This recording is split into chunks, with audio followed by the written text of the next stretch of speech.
aula, que a gente está começando agora às 10h52, nessa segunda parte da aula agora, a gente vai estar trabalhando e estudando sobre os diagramas UML. Desde o início do semestre, a gente vem falando de metodologias, de como é que a gente segue uma receita de bolo para que a gente consiga desenvolver um software. A gente vem falando de várias metodologias, como a cascata, a espiral, a prototipação e assim por diante. E terminamos nessas metodologias ditas clássicas na RUP. E dentro do RUP eu falei para vocês que o OML era utilizada para descrever os seus artefatos. Pois bem, hoje nós vamos aprender o que é o OML de fato, e vocês precisam saber, ao final dessa aula, primeiro, qual é o objetivo do OML, né? Para que serve o OML, por que ela é importante. E, por último, saber quais são os diagramas do OML. Então, para a prova, para as atividades, o que vocês precisam saber é qual é o objetivo de cada um desses diagramas colocados aqui. Então, o que vocês precisam? Ao final da aula, se a aula foi bem proveitosa, vocês precisam, numa folha em branco, saber desenhar esses 13 diagramas colocados aí e, de uma maneira bem simplista, bem rápida, bem objetiva, descrever qual é o objetivo de cada um deles. Então, nós vamos começar falando sobre o que é o OML, e depois nós vamos dividir essa explicação em diagramas que são estruturais e diagramas que são comportamentais. Tá? Esse slide do OML, vocês vão ver que para cada diagrama, eu coloco para vocês a figura do diagrama, coloco para vocês um exemplo e depois descrevo ele. Então, depois dê uma lida em relação a cada um dos diagramas, em relação ao seu objetivo e os desenhos. Esses 13 diagramas aqui, nós vamos fazer na prática. Na prática, nós vamos desenvolver o diagrama de casos de uso, nós vamos fazer o diagrama de atividades, nós vamos fazer o diagrama de componentes e de implantação, e em relação à disciplina de banco de dados, com o chefe, vocês vão desempenhar, né, ou vão desenhar um diagrama similar ao diagrama de classes. Então, na prática, para a entrega do projeto interdisciplinar, neste semestre, vocês vão entregar o caso de uso, o de atividade, o diagrama de implantação e de componentes. E, similarmente ao diagrama de classe, vocês vão entregar um modelo de entidade e relacionamento. Então, no exemplo lá do nosso modelo, vocês vão ver exatamente esses diagramas colocados lá. Então, vou voltar aqui ao nosso modelo. Lembrando que esse modelo aqui é o modelo referencial, né, que vocês vão utilizar para fazer o documento de visão. E que ele traz uma série de diagramas. Mas isso aqui é apenas um modelo. Tá? O chefe vai colocar com vocês como é que vocês vão fazer essas entregas. Eu estou mostrando esse aqui só para que vocês tenham alguma referência. Então, dentro desse modelo aqui, nós temos o diagrama de caso de uso, que já mostrei para vocês. Então, está aqui. Nós temos a EAP, que eu já mostrei para vocês também. E nós temos aqui o diagrama de implantação e de componentes. Esses aqui, são diagramas da OML. São diagramas que permitem a gente, numa visualização gráfica, por meio de um desenho, conseguir visualizar a tela. Felipe, está conseguindo visualizar agora?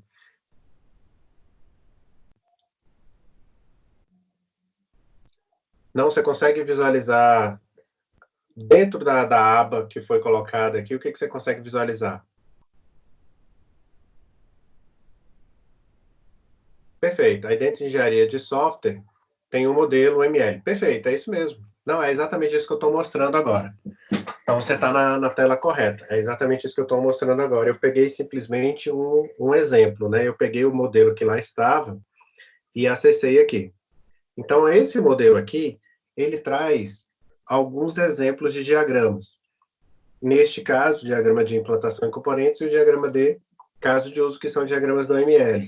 Mas vocês vão implementar também um modelo de entidade e relacionamento, esse aqui, que é similar ao diagrama de classes da OML. Então, pois bem, quando eu demonstro um diagrama como esse, o que eu quero passar em relação a informações sobre esse diagrama? Por meio de desenho, eu digo que determinado ator consegue executar determinada funcionalidade. Então, um ator, neste exemplo aqui, consegue executar, manter cadastro de natureza, gerenciar permissão de acesso, eu consigo saber o que os Correios fazem nesse projeto, o que a Receita Federal. Então, em resumo, uma figura, neste caso aqui, me demonstra e me traz uma série de informações acerca do meu projeto. Assim como o diagrama de implantação em componentes vai me trazer outras informações, como os nós em que esse aqui vai estar implementado, qual é a linguagem de programação, qual é o servidor de aplicação, qual é o servidor de banco de dados, e assim por diante. Então, para que serve a OML? Ela serve para, por meio de desenhos, como este aqui, entregar para o usuário final a possibilidade de validação de uma parte do meu sistema. Então, o meu projeto, ele serve de diversas formas, uma série de diversos desenhos, para eu conseguir fazer a validação do meu projeto. Vamos imaginar o seguinte, eu vou construir uma casa. A primeira planta que geralmente o meu arquiteto me entrega é uma planta baixa. Então, a planta baixa de uma casa é a descrição de como é que a minha casa vai ser ao final.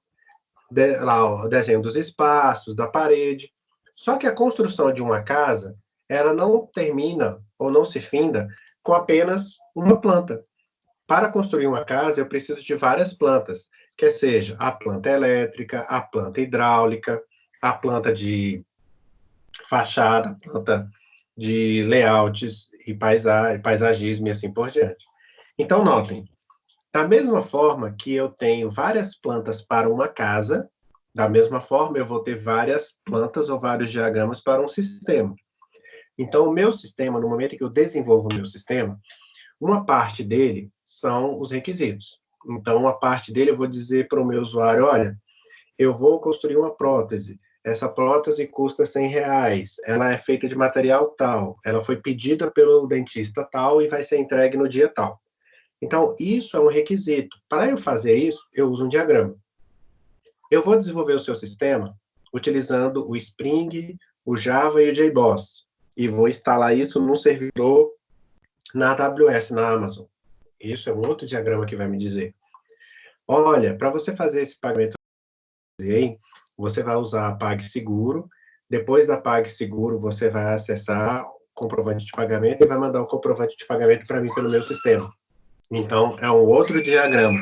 Então, cada diagrama me diz uma parte do meu sistema em que isso aí vai ser feito. Num total, são 13 diagramas que o ML tem. Na verdade, são 13 diagramas mostrados aí, mas temos um 14º, que ele não é um diagrama físico. Esse 14º diagrama, ele serve simplesmente para descrever ou para criar novos diagramas, tá? O nome do 14º diagrama, ele chama-se Profile. Ele não é descrito como um diagrama no ML efetivamente. Ele serve para criar outros. Então, se eu quero criar um diagrama novo no ML, vamos imaginar que eu queira fazer a implementação de um produto muito específico. Eu vou fazer agora um sistema para controlar, sei lá, a implantação de uma usina nuclear.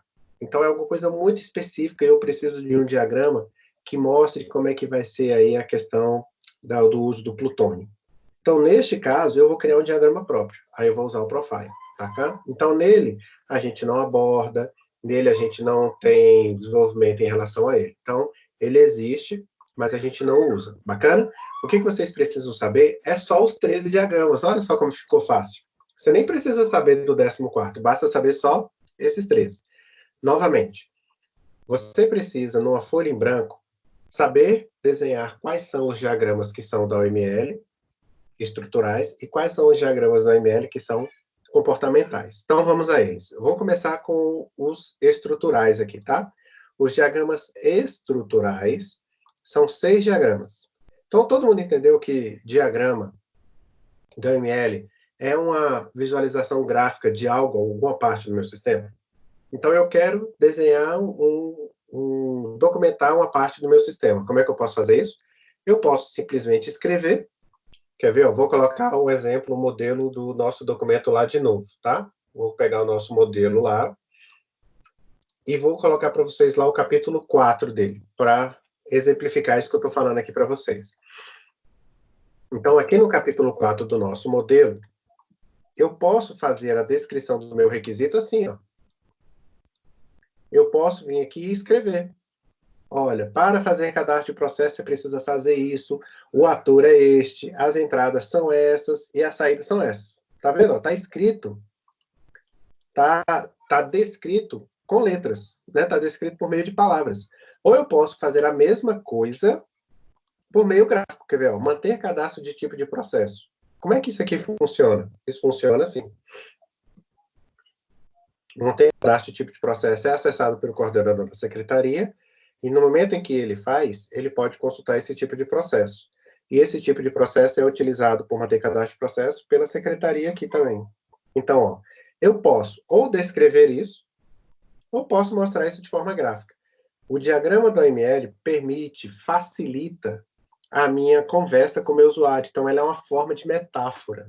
É uma forma que o cliente tem de validar o meu projeto sem ter que ler o documento em si.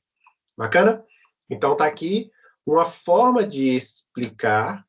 A gente fala ler mesmo, tá? É uma forma de ler o diagrama descrevendo o que está colocado aqui por meio de palavras, por meio de texto. Bacana? Então, vamos lá. Então, vamos aos 13 diagramas.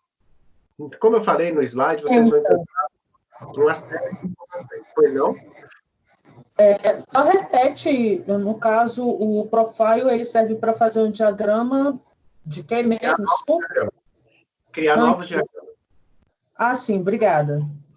Disponha. Então, você quer fazer um diagrama, vamos imaginar que lá na parte de prótese tem a forma de se fazer uma prótese, tá? Eu não sei como é que é feito, eu não tenho nem ideia de como é que é o material, não tenho ideia de como é que é feito. Aí você vai explicar isso pro protético. E aí você vai ensinar o estagiário de protético a fazer isso. Como é uma coisa muito específica da sua área que você sabe fazer, ao invés de você fazer isso escrevendo, passando uma receita escrita, você vai desenhar. Então, para você desenhar um diagrama novo com o padrão do AML, você usa o profile. Então, você vai usar um retângulo para fazer tal coisa, a elipse para fazer outra, a linha pontilhada para outra e assim por diante. Tá? Você faz um diagrama seu, aí você vai ter o diagrama lá, o diagrama de fazimento de prótese, vamos colocar assim. Entendi. Então, a gente não usa, tá? Ele não é prático, não existe esse diagrama na vida real, ele não existe. Ele só é usado para você poder criar outras. Para quem faz, ou para quem programa em Java, a analogia que a gente tem é com a classe abstrata. Então, a classe abstrata em Java é como se fosse o nosso profile dentro do ML. Ela não existe de fato, mas você pode colocá-la ou para desenvolver outras classes. Seguindo, então, vamos então aqui aos diagramas estruturais, tá? São 6 diagramas. Os diagramas estruturais, eles têm esse nome porque eles se modificam pouco. A modificação em relação aos diagramas estruturais, ela acontece em menor número, em menor escala, em menor vezes. Isso não quer dizer que não se altere. Mas as partes do sistema descritas nos diagramas estruturais, elas mudam muito frequentemente. Menos frequentemente, quero dizer. Então, vamos imaginar o seguinte. Eu quero desenvolver um sistema, e esse sistema vai precisar de 3 servidores. Ele vai precisar de um browser na área cliente, ele vai precisar de um servidor de aplicação Apache, e ele vai precisar de um banco de dados em MySQL. O diagrama que permite descrever quais são os servidores necessários para eu desenvolver o meu projeto, ou os nós, é o diagrama de implantação. Tá, então, o diagrama de implantação mostra quais são os servidores, os serviços, as máquinas, o hardware necessário para implantar o meu sistema.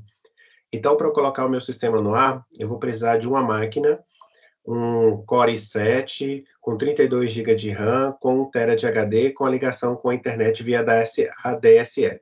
Então, esse é o meu diagrama de implantação. Ele mostra, por meio de nós, ele mostra por meio de referências, quais são os servidores necessários para fazer a minha implantação.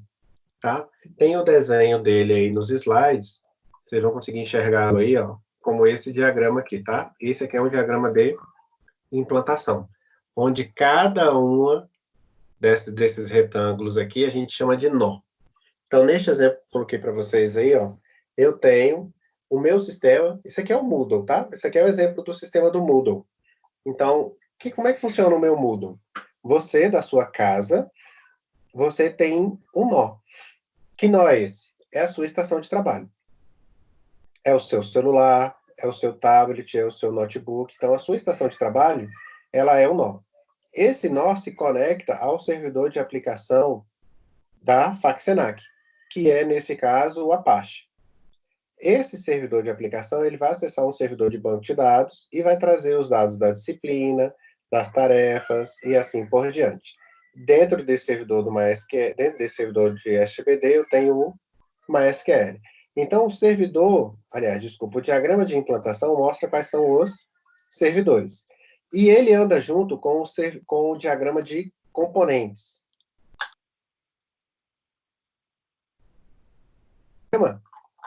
O diagrama de componentes, ele descreve as partes. Então, ele trata o que é necessário de hardware. Perfeito, Alan. É isso mesmo. Então, o diagrama de implantação, ele mostra o que vai ser importante de hardware. Inclusive, na disciplina de infraestrutura de hardware que vocês terão, vocês vão fazer a especificação do projeto de vocês. Quantidade de máquina, softwares necessários e assim por diante. E o diagrama de implantação, como eu estava falando, ele anda junto com o diagrama de componentes. Enquanto o diagrama de implantação lida com o hardware, o diagrama de componentes lida com o software. Então, o que eu preciso ter instalado dentro do meu servidor de aplicação? Aí eu preciso ter instalado o Apache e o PHP.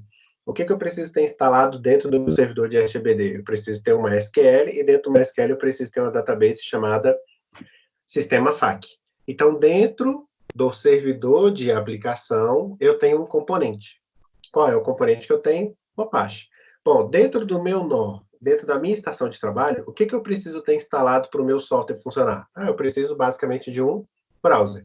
Então, enquanto o diagrama de implantação descreve o hardware necessário e os nós necessários para que meu sistema funcione, o diagrama de componentes me descreve quais são as partes necessárias para este sistema funcionar. Então, os dois andam juntos. Inclusive, no momento em que a gente faz a entrega do diagrama de implantação, a gente costuma entregar diagrama de implantação barra componentes. Aonde, dentro do mesmo diagrama, eu entrego tanto o componente quanto o nó, quanto a implantação. Está aqui um outro exemplo. Eu trago qual é o nó e quais são os componentes dentro deste nó. Bacana? Então, o diagrama de implantação mostra o hardware necessário e os nós necessários e a ligação entre eles, e o diagrama de componente, quais são as partes. Então, se eu falo que o meu sistema vai ser desenvolvido em Java, quem vai descrever isso é o diagrama de componentes. Se eu falo que o meu servidor vai ter como necessidade uma ligação com a internet, quem vai me dizer isso é o diagrama de implantação. Então, deixe-me seguir aqui na ordem, para que vocês possam seguir também pelos slides, para ficar mais fácil, tá? Então, deixe-me chegar aqui nos diagramas estruturais. Então, tá aqui. Então, eu expliquei para vocês lá dois diagramas, tá? O diagrama de implantação e o diagrama de componentes. O diagrama de classes, ele é similar ao que eu falei para vocês, ao modelo de entidade de relacionamento, que é o diagrama que mostra a regra de negócio em relação a banco de dados. Então, quando se falar em banco de dados, enquanto se falar aonde é que os dados vão estar guardados, então, por exemplo, eu fiz o cadastro do meu cliente, os meus clientes vão ter como informação o nome, o telefone e o CPF. Onde é que isso vai ficar guardado? Como é que eu demonstro isso? Um cliente pode fazer quantas compras? Um cliente pode pedir quantos produtos? Um cliente pode alugar quantos carros? Para descrever isso, eu tenho o diagrama de classe. Então, o diagrama de classe descreve qual é a regra de negócio, ou quais são as regras de negócio referentes a banco de dados. Só que o meu banco de dados, quando eu falo em linguagem orientada a objeto, eu não falo em entidade, eu falo de classes. Então, aquilo que vocês estão aprendendo lá com o chefe em relação a uma entidade com seus atributos, as suas chaves primárias e assim por diante, aqui no diagrama de classe é a mesma coisa, só que aqui, ao invés de eu chamar entidade, eu vou chamar de classe. Funciona da mesma forma, a analogia é a mesma. Só que quando eu trato de diagrama de classes, uma coisa que eu não posso esquecer é que dentro dessas classes eu tenho os objetos. Então, no momento em que eu defino uma classe, dentro dela eu tenho um objeto. Então, como é que funciona? Vamos imaginar que eu esteja desenvolvendo um sistema de locadora de carro. Então, eu vou ter como classe o cliente. Então, o cliente pode alocar vários carros. Dentro da tabela classe, aliás, dentro da classe carros, eu vou ter os carros cadastrados na minha empresa. Então, vamos imaginar que o Daniel vá lá e faça aluguel de um Camaro. Então, o Daniel é um objeto da classe cliente, onde o Camaro é um objeto da classe veículo. No momento em que ele aluga aquele carro, ele vai estar colocado numa classe de aluguel. Então, o que está me dizendo a classe aluguel? O Daniel alugou o Camaro por R$ 1.000 durante 7 dias. Quando eu descrevo o que se encontra dentro de uma classe, eu tenho um objeto. Então, quando eu quero exemplificar o que se encontra dentro de uma classe, eu utilizo o diagrama de objetos. Claro até aqui? Diagrama de implantação mostra os nós. Diagrama de componentes, a linguagem de programação ou as partes do meu sistema. Diagrama de classe mostram as classes, como se fossem as entidades do meu banco de dados. E o diagrama de objetos mostra o exemplo de cada uma dessas classes. Perfeito, Alan. O diagrama de classe, ele é similar às entidades, mas não necessariamente elas são nomeadas assim. Então, o que eu tenho? Possivelmente, dentro do diagrama de classe, eu posso ter classes que não existam na sua forma como entidades. O diagrama de classe, ele suporta, por ser orientado a objeto, ele suporta algumas coisas que o diagrama relacional não suporta, como, por exemplo, a herança e os métodos. Então, na hora que eu descrevo uma classe, os atributos são similares aos meus atributos, aos meus campos. E as minhas classes são similares às minhas entidades. Mas nem sempre uma coisa vai ser uma relação de 1 para 1. Por isso é que eu disse que é similar. Então, o diagrama de classes representa a regra de negócio para o banco de dados de um sistema. O modelo entidade de relacionamento que vocês estão aprendendo a fazer com o Sheffer representa a mesma coisa, só que para uma linguagem estruturada. Então, tudo aquilo que vocês aprenderem para desenvolver um modelo de entidade de relacionamento com o professor Sheffer vai valer para o diagrama de classe. Mas nem tudo que tem no diagrama de classes vocês vão encontrar no modelo de entidade de relacionamento. Por exemplo, herança, polimorfismo, métodos, associações e assim por diante. Bacana? Então, se eu quero exemplificar um objeto dentro de uma classe, diagrama de objetos. Se eu quero descrever as minhas classes, diagrama de classes. Olha como é que é fácil. Quero descrever quais são os objetos, diagrama de objeto. Quero descrever as minhas classes, diagrama de classes. Quero saber quais são os meus nós, diagrama de implantação. Quero saber quais são as partes do meu sistema, diagrama de componentes. Um outro diagrama estrutural é o diagrama de estrutura composta. O diagrama de estrutura composta, ele mostra a colaboração. A palavra-chave aí é colaboração. Como é que funciona isso? Vamos imaginar que você esteja desenvolvendo um sistema da OLX, tá?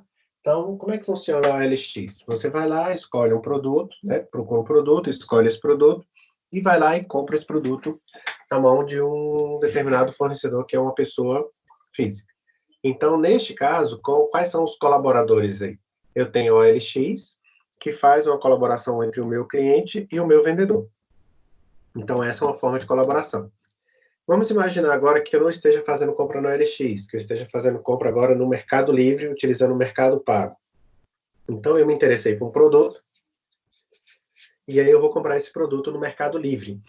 E aí eu vou fazer o pagamento deste produto por meio do Mercado Pago usando o eBay. Então, olha só, eu, cliente, acesso o Mercado Livre. Vocês conseguem ver o ponteiro do meu mouse aqui?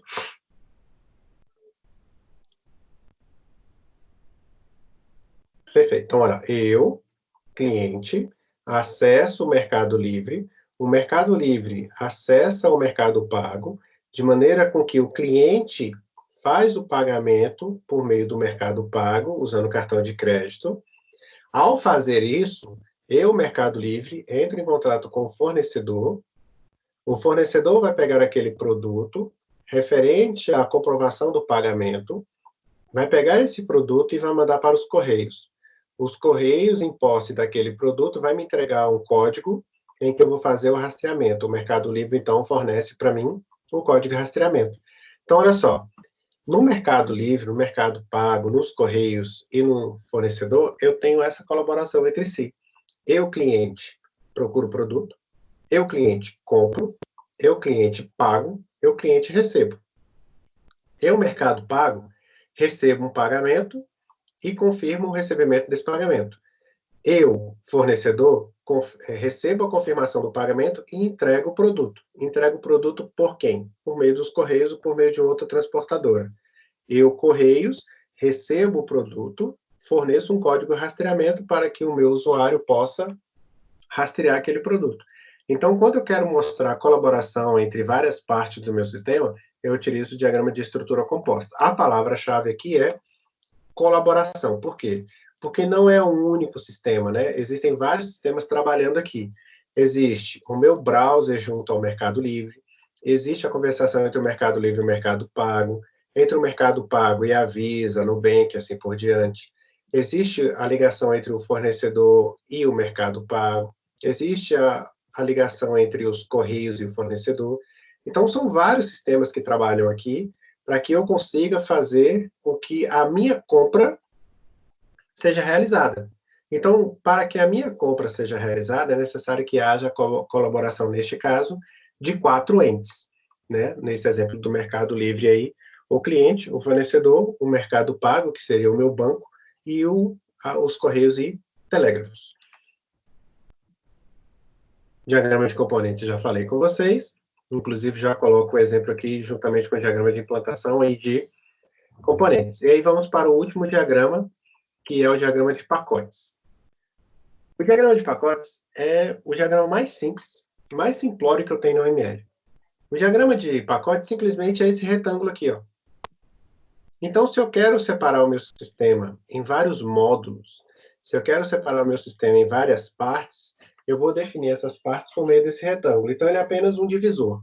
Vamos imaginar na faculdade, vamos imaginar que eu tenha vários sistemas lá, assim como eu tenho mesmo de fato, né? Então, eu tenho o sistema de biblioteca, eu tenho o sistema acadêmico, eu tenho o sistema da portaria, eu tenho o sistema de atendimento ao cliente ali. A base comum entre todas elas é o aluno. Então, se eu quero separar os sistemas que são referentes à biblioteca, eu coloco um retângulo na parte do sistema da biblioteca e do aluno. Se eu quero separar o sistema acadêmico, eu vou colocar um retângulo entre o sistema de professores, alunos e o sistema acadêmico. Se eu quero separar o sistema de atendimento ao usuário, eu vou colocar lá o sistema de usuário e de alunos. Simplesmente é para você fazer módulos. Imagine o pacote Office. Então, a Microsoft fornece um pacote Office. Então, tem um módulo de planilha eletrônica, que é o Excel, tem um módulo de texto, que é o Word, tem um módulo de apresentação, que é o PowerPoint. Então, o diagrama de pacote serve basicamente e unicamente para separar o meu sistema em módulos. Simplesmente e simples assim. Bacana? Então, agora vamos para os diagramas, que são os comportamentais. Vou voltar aqui na primeira tela, onde a gente tem a nossa figura aqui. Então, eu falei dos 6 diagramas estruturais, tá vendo aqui, ó? Os 6 diagramas, eles descrevem aspectos que mudam muito pouco. Uma vez que você começou a desenvolver o seu sistema em Java, você vai mudar o seu componente muito raramente. Se você desenvolveu o seu sistema utilizando as classes A, B e C, você vai mudar esse banco de dados ou a descrição dessas classes. Se você disse que o seu sistema precisava de 4 servidores, muito dificilmente você vai mudar a arquitetura desses servidores. Você não vai ficar mudando de JBoss para IS, para Glassfish, você vai manter aquela implantação, porque é muito difícil você ficar modificando essas coisas. Então, os diagramas estruturais, eles são estruturais porque eles montam um pilar da minha aplicação e são mais fixos. Bom, os diagramas comportamentais são os outros 7 diagramas que nós temos na UML. Se vocês bem notarem aqui no desenho, nós temos 3 diagramas que são puramente comportamentais, né, máquina de estado, caso de uso e atividade. Então, o diagrama comportamental, ele descreve alguma coisa que tenha ação, alguma coisa que tenha sinergia, alguma coisa que há uma troca, né, uma pergunta e uma resposta, ou alguma coisa que denote como é que as coisas são feitas. Por isso, de comportamento. Então, enquanto os diagramas estruturais mostram a infraestrutura, o diagrama comportamental mostra como é que as coisas são feitas. Então, nós temos o diagrama máquina de estado, caso de uso e de atividade, como puramente comportamentais. Só que nós temos uma subdivisão aqui. Nós temos os diagramas chamados diagramas de interação, que também são diagramas comportamentais.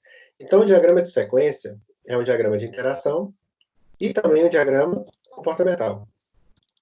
O diagrama de comunicação é um diagrama de interação que também não deixa de ser comportamental. Então, são 7 diagramas comportamentais, onde esses 7 diagramas mostram, como eu falei para vocês, aspectos mais dinâmicos do meu sistema, enquanto os estruturais mostram aspectos mais fixos, mais rígidos. Então, vamos a eles.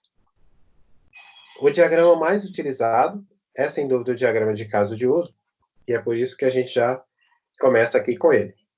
Então, para que serve um diagrama de caso de uso? Ele mostra quais são os atores do meu sistema e mostra também as funcionalidades e a relação entre eles.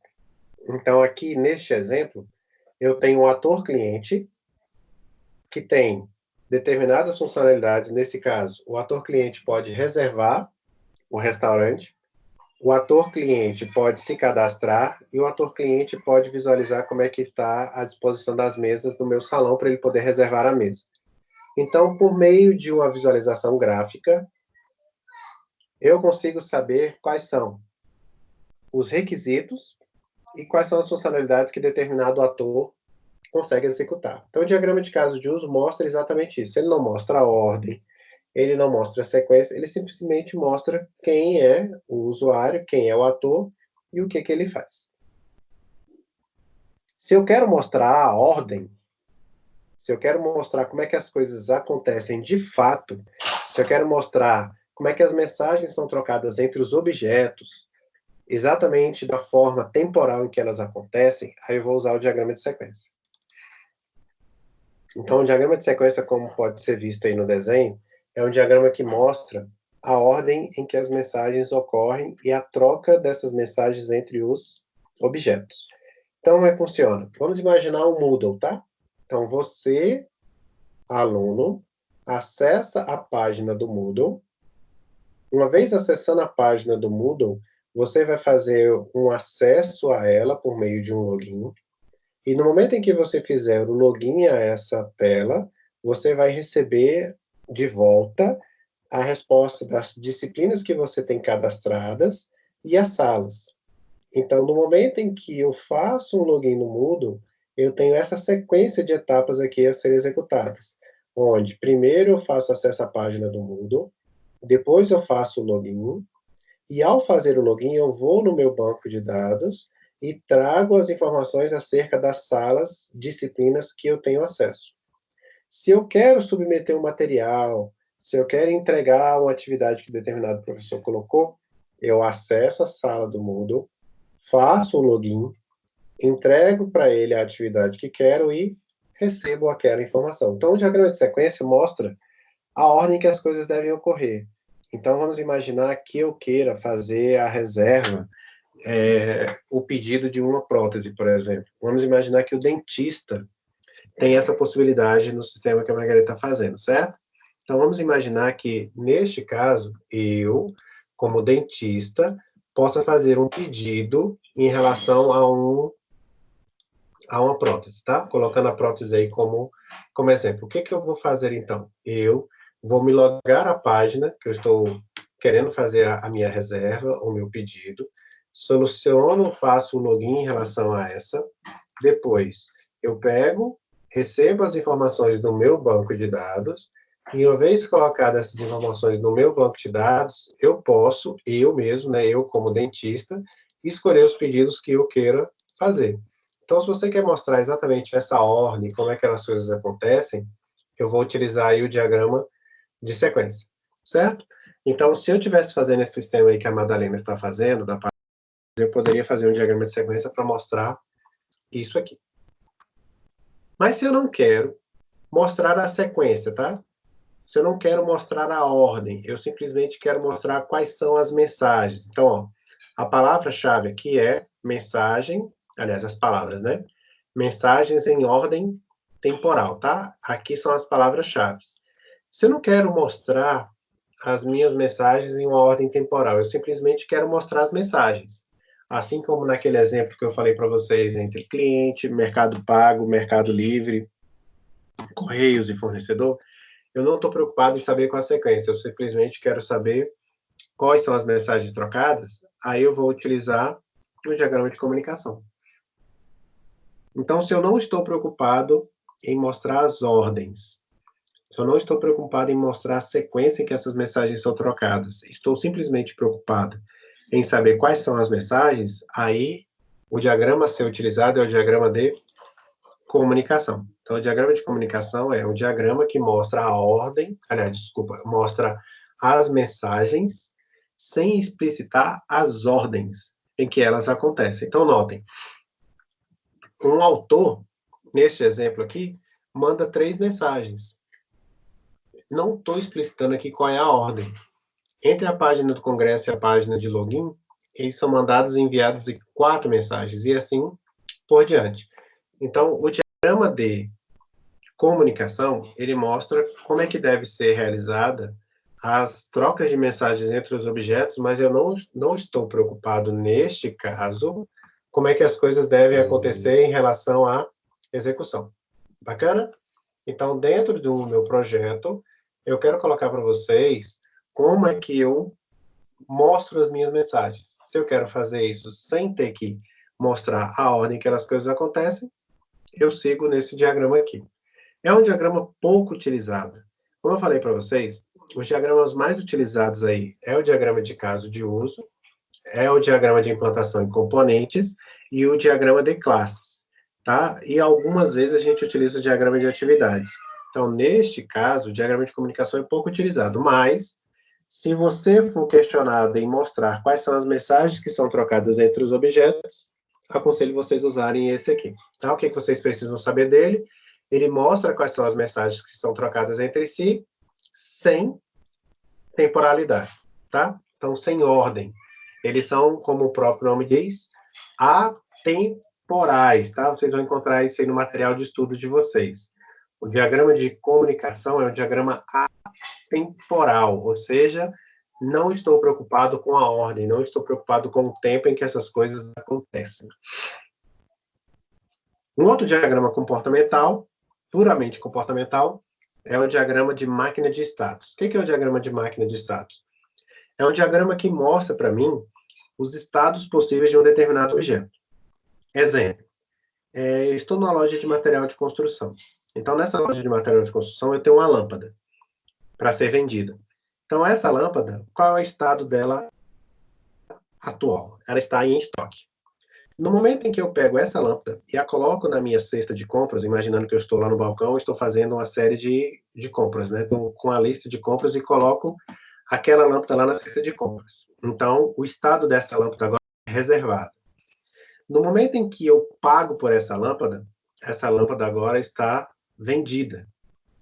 No momento em que eu coloco essa lâmpada agora para ser entregue junto com os outros materiais, ela está em trânsito. No momento em que essa lâmpada é entregue junto com os outros materiais na casa do meu cliente, essa lâmpada foi entregue. Então, um produto dentro de uma loja, ele pode estar vendido, em estoque, em garantia, estragado, em trânsito. Ele pode estar de diversos estados. Um aluno, por exemplo, na faculdade, está em diversos estados.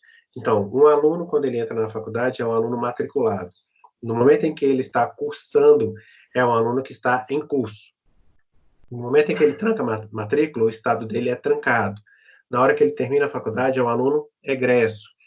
Então, o aluno em si, ele pode estar em vários estados ao longo da sua vida. Se eu quero mostrar quais são os estados possíveis de um objeto, Eu utilizo máquina de status. É simples você imaginar como se fosse uma luz, né? Agora, o mesmo exemplo da lâmpada, só que essa lâmpada na sua casa. Ou essa lâmpada está ligada, ou essa lâmpada está desligada. São os estados possíveis que eu tenho da minha luz. Então, se eu quero demonstrar quais são os estados possíveis de um determinado objeto, eu utilizo máquina de estado. O máquina de estado ele é bem interessante de ser usado quando eu tenho algum requisito que, para mim, foge ao conhecimento comum. Então, por exemplo, a gente está vendo aí essa questão do Covid-19, essa questão em relação aí à questão do uso da clorodina e assim por diante.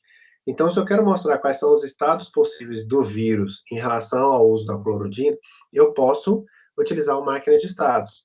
Lembrando que a OML, ela não é uma linguagem especificamente utilizada para a área de TI, né? Eu posso utilizá-la para quaisquer áreas, seja da engenharia, seja área de saúde, assim por diante. Então, neste exemplo aí, se eu quiser mostrar quais são os estados do vírus em relação ao uso de uma determinada medicação, eu posso utilizar o máquina de estados. Bom, mas se eu quero mostrar como é que as coisas devem acontecer para que eu consiga executar algo, se eu quero mostrar um fluxograma das coisas acontecendo, bom, aí eu vou usar o diagrama de atividades. Como é que funciona? Eu quero fazer uma compra, né? Pegando aquele mesmo exemplo lá do Mercado Livre. Acesso ao Mercado Livre, procuro o meu produto, coloco numa cesta de compra, faço o login se ainda não o fiz, pago, comprovo o pagamento, depois esse produto me é entregue. Então, existe uma série de atividades a serem realizadas e a execução dessas atividades nessa ordem é que vai fazer que, de fato, eu receba o produto.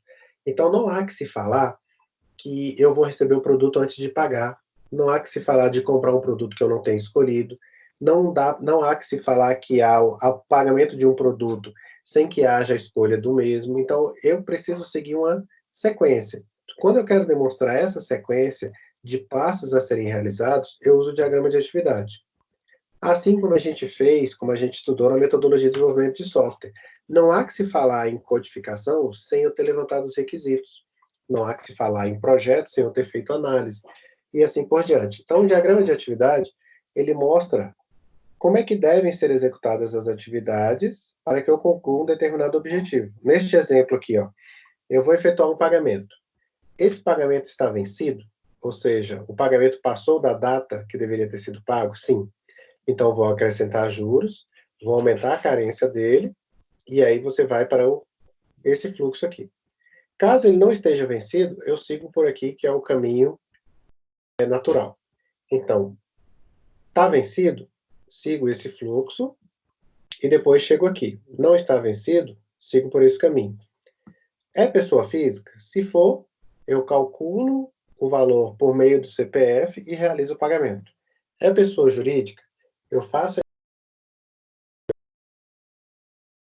o pagamento. Então, notem, tem um fluxo aqui, ó. Esse fluxo ele pode seguir.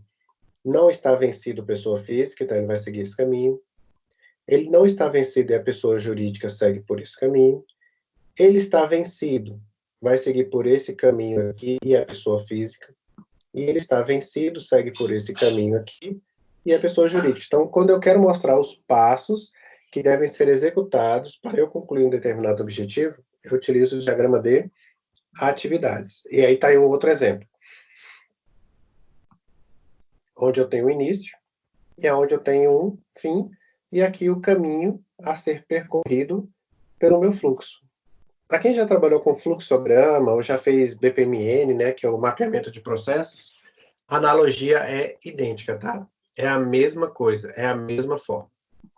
Então, o diagrama de atividade mostra quais são as atividades que devem ser executadas para eu alcançar um determinado objetivo.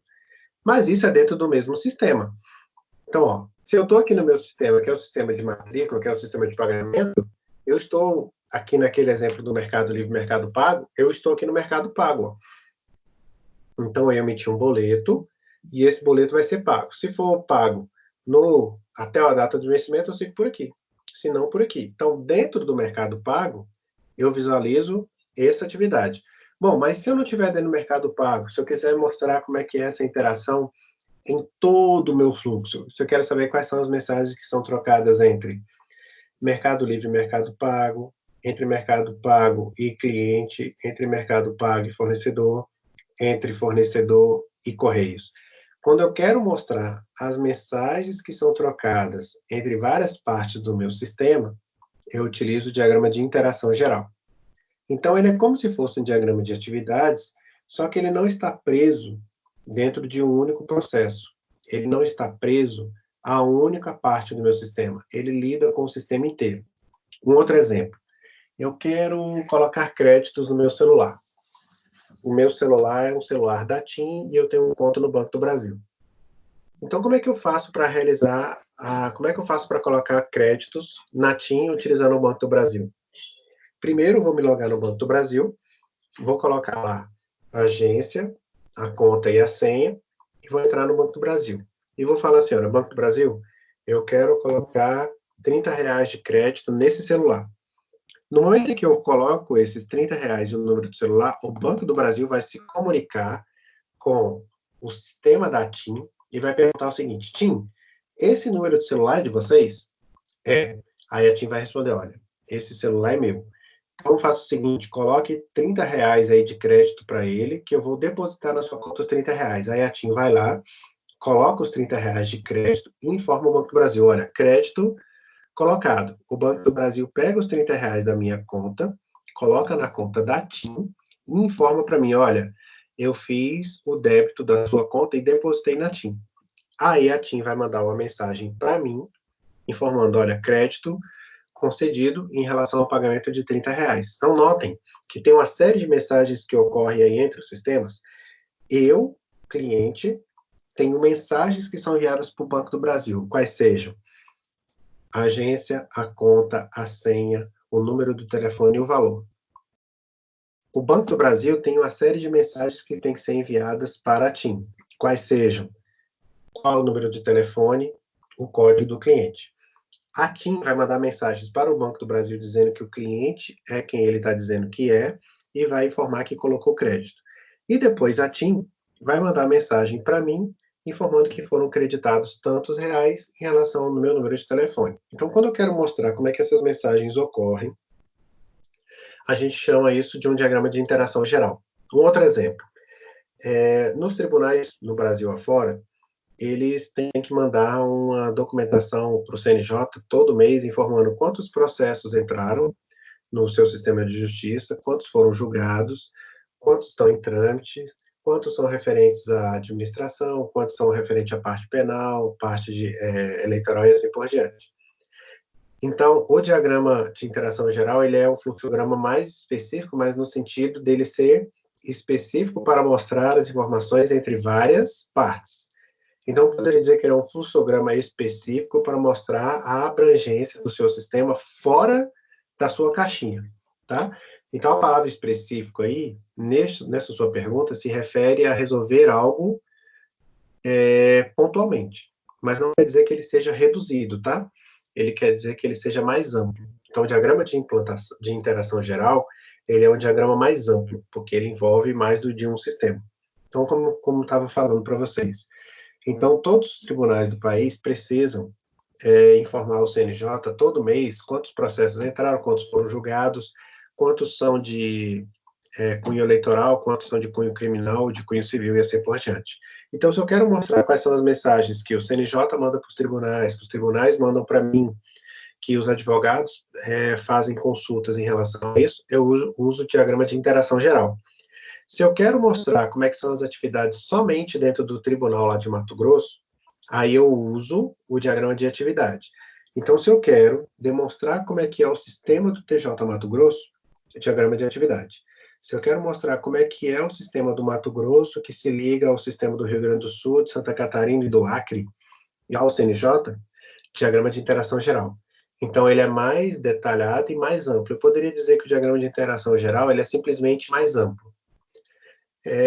Quando vocês tiverem a oportunidade de fazê-lo, vocês vão ver que ele é idêntico ao diagrama de atividade. O que muda? É que ao invés de você elencar uma atividade em si, você elenca referências e sistemas, que são outros sistemas. Bacana? Então, o diagrama de atividade é específico, é setorial. Ele serve para um sistema, enquanto o diagrama de interação geral ele vale para mais de um sistema. E aí, por último, temos o diagrama de tempo. O diagrama de tempo, ele é um diagrama que mostra como é que essas coisas devem ser executadas seguindo um determinado cronograma, seguindo um determinado relógio. Vamos imaginar o seguinte. Eu tenho que fazer um sistema para controlar um concurso público gerenciado pelo CESP. Então, nesse sistema que vai controlar esse concurso público, eu tenho que seguir algumas regras, quais sejam. Do dia 20 de fevereiro ao dia 10 de março vai ser o período de inscrição. Então, na minha página, eu vou aceitar e vou habilitar o botão lá de fazer inscrição. Quando chegar no dia 10 de março, esse botão ele tem que sumir, e aí agora eu vou colocar um outro botão que é de isenção de pagamento de taxa. Então, do dia 10 ao dia 15, o botão que vai aparecer é um botão de isenção de taxa. Aí, entre os dias 15 e dia 20, vai aparecer lá uma tela, uma consulta, para você verificar se o seu pedido foi aceito ou não e realizar o pagamento caso não tenha sido aceito. Depois que o concurso tiver sido feito, ou ele ainda, quando for aplicada a prova, você vai ter uma tela em que vai ser permitido consultar o local de prova, depois para entrar com recursos, depois para acessar o gabarito, depois os aprovados. Então, notem, eu vou desenvolver um sistema em que eu tenho que seguir determinadas regras impostas por um calendário, por um cronograma que não é meu. É um cronograma que foi estipulado fora do meu sistema. Então, se eu quero demonstrar como é que isso deve ocorrer em relação a quando ocorrer, em que dias, horas isso deve ser aberto, fechado, habilitado, não habilitado, pelo diagrama de tempo. Vendo aí a declaração de imposto de renda. Agora nós estamos no momento de entrega, né, até o dia 30 de abril. Então, nesse exato momento, a Receita Federal tem o seu sistema para receber. Depois do dia 30 de abril, vai ter um período que vai ser o período que você pode entrar com a sua retificadora. Depois vai ter um período que vai ter os lotes que vão ser entregues, por exemplo, ou você vai poder fazer consulta se você vai ter restituição ou não. Então, notem, existe um cronograma já estipulado e o meu sistema vai ter que se adequar a este cronograma. Então, quando eu preciso demonstrar isso por meio de um diagrama, eu uso o diagrama de tempo, e daí a gente encerra mostrando todos os diagramas. Falamos, então, do diagrama máquina de estados, que descreve os estados de um determinado objeto, aceso, ligado, trancado, matriculado, vendido, estocado, em garantia.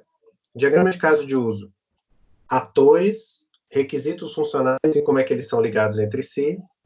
Diagrama de atividade, quais são as atividades que eu devo executar para que eu conclua e acesse um determinado objetivo, dentro de um único sistema, dentro de um único setor, dentro de um único, como é que a gente pode colocar? Setor, né, dentro de um único, como é que eu posso falar isso aqui? Bom, dentro de uma única funcionalidade, dentro de um único requisito, acho que a melhor palavra é essa. Então, quando eu quero demonstrar quais são os passos a serem executados para um único requisito, diagrama de atividade. Se eu quero mostrar as mensagens que são trocadas entre os objetos do meu sistema e estou preocupado com a ordem, diagrama de sequência. Se eu estou preocupado em descrever as mensagens sem me importar em qual vem primeiro, qual vem segundo, qual vem terceiro, diagrama de comunicação. Se eu quero demonstrar quais são as atividades que são executadas, mas não estou preso a um requisito funcional, não estou preso a um setor, quero demonstrar isso com várias partes, com vários outros sistemas, diagramas de interação geral. E se eu tenho um cronograma a ser seguido, uma data e hora, eu descrevo isso por meio do diagrama de tempo. Então, viu como é fácil? São apenas 13 diagramas, apenas 13 objetivos, em que você só tem que saber que existem diagramas estruturais, que são esses 6, e existem 7 diagramas comportamentais. 3 deles puramente comportamentais, e 4 deles que são também de interação. Bacana? Tranquilo? Ó, encerramos até um pouco antes aí, 10 minutinhos antes aí do término da aula, que seria às 11h55, de fato. Enquanto vocês tecem as dúvidas aí, eu vou fazendo a chamada aqui. Bacana? Eu vou deixar o microfone aberto e vou fazer a chamada para que a gente possa, ao mesmo tempo, sanar as dúvidas que vocês tenham e também fazer a parte específica da chamada, tá? Fiquem à vontade, tá? Eu vou parar a gravação agora, mas fiquem à vontade para sanar as dúvidas. Ah, tá ótimo.